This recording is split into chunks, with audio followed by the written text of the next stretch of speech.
My first intro to a VR headset was on a friend's PlayStation VR. I punched a wall because there was no Guardian system and I got myself tangled up in all the wires. VR wasn't for me. Then I bought the Quest 2 and that changed everything. And I've been playing the Quest 2 every week for the last year. So much has changed in the last year with the Quest 2 headset, with new layouts, new features, better performance and tons of new games. I'm really fussy with the games I play and I tend to get stuck into a few games for several months at a time instead of flipping from one game to another. It was probably a good job that I didn't hit the games that hard in the beginning, because the biggest mistake I made was buying a 64GB storage headset. And now I feel like an idiot for doing that. I was being cheap and trying to save money.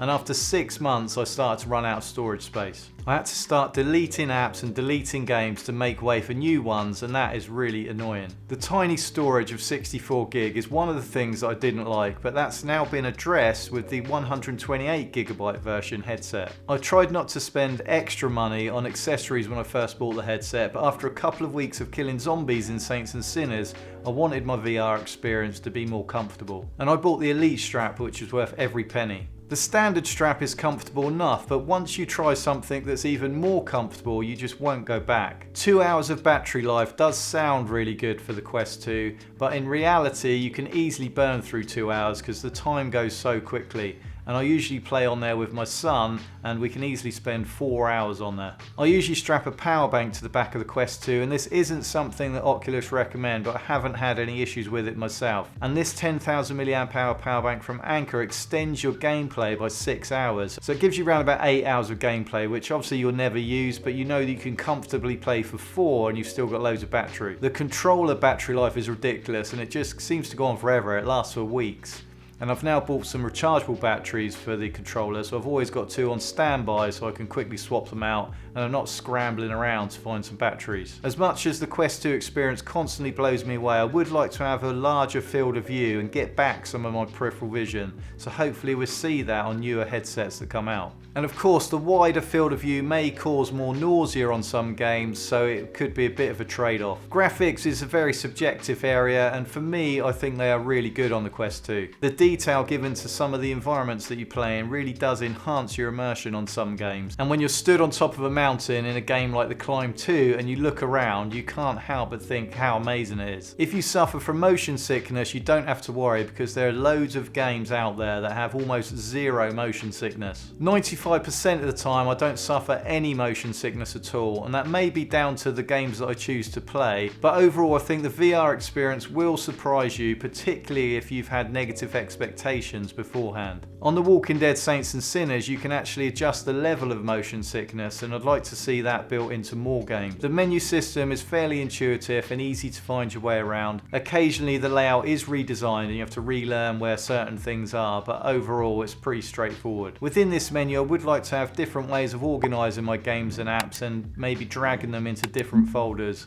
so hopefully that will come in a future update. The headset and the hand controller tracking is incredible, and it hasn't missed a beat since I played my first VR game, which was First Steps. And First Steps on the Quest 2 will blow your mind if you haven't used a VR headset before, and it's one of those experiences that I always show friends and family that haven't used VR before. You can also use hand tracking with the Quest 2, so you don't even need to use your controllers and you can see your actual hands in the headset. And more games have been released in the last year where you can use just your hands, and it's quite a surreal, magical experience. Other new features that have come out in the last year include the addition of a fitness tracker, so you can track the calories that you burn whilst playing the Quest and keep yourself motivated by setting up movement goals. We've also seen the addition of app sharing with other family members. You can now use multi-user accounts, and you can use Messenger and other social media apps from within inside the headset. And more recently, you've now got mixed reality where you can film yourself with an iPhone and see yourself playing within the game. The Guardian system on the Quest 2 is amazing, and it stops you injuring yourself or injuring other people, and it stops you smashing up your room. And the Guardian system has been improved massively as well over the last year.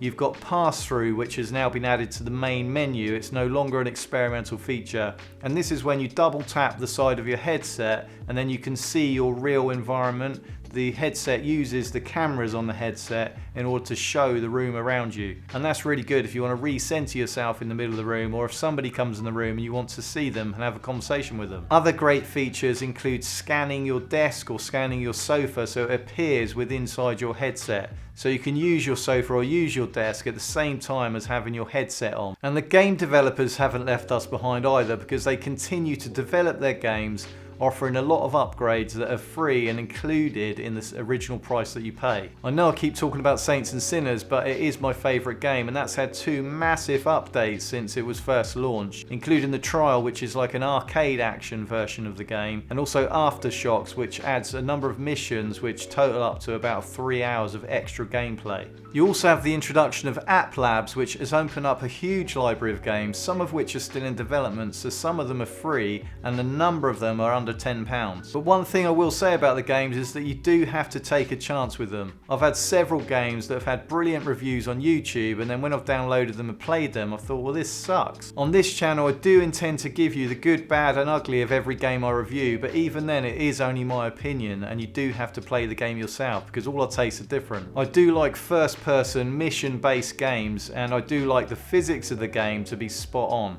And the thing is, Saints and Sinners has set the benchmark really high for me, so I'm actually really critical if the physics of the game isn't up to par. The really good thing is that Oculus offer a refund policy if you haven't played the game for more than 2 hours, and they will give you a no questions asked refund. And all this is done easily via the app. I thought the sound from the Quest 2 headset was really good. I was really impressed with it. The speakers are tiny, but the sound quality and the sound design is excellent. And if you're cast into a TV, the sound coming out of the headset is loud enough that people watching you play can also hear it. And for full immersion, you can also plug headphones directly into the headset. To get the best clarity in the headset, you do have to adjust it a little bit on your eyes when you first use it, but you do get used to which way to adjust it to suit your eyes the best. And you can also adjust the lenses in the headset to match the distance between your pupils to give you the best images. There are 3 official settings for the distances of the lenses, but you can also adjust them to midpoints in between those settings, which is a good workaround if the distance of the lenses doesn't quite match your eyes. You can use the headset straight out the box with the padded facial interface and the standard head strap, and that will be absolutely fine. But to take your comfort to the next level, and to take the convenience to the next level, the convenience of taking it on and off easily, then it is better to invest in a more comfortable head strap and a more comfortable facial interface that's got a bit more padding on it. And the upgraded facial interfaces usually have a nose flap, so it eliminates light coming in from underneath the headset, which also helps to enhance your immersion again. The positives of the headset outweigh the negatives by a mile, and it's well worth buying. My name's Rich, thanks for watching, and I'll see you in the next video. That's one there anyway.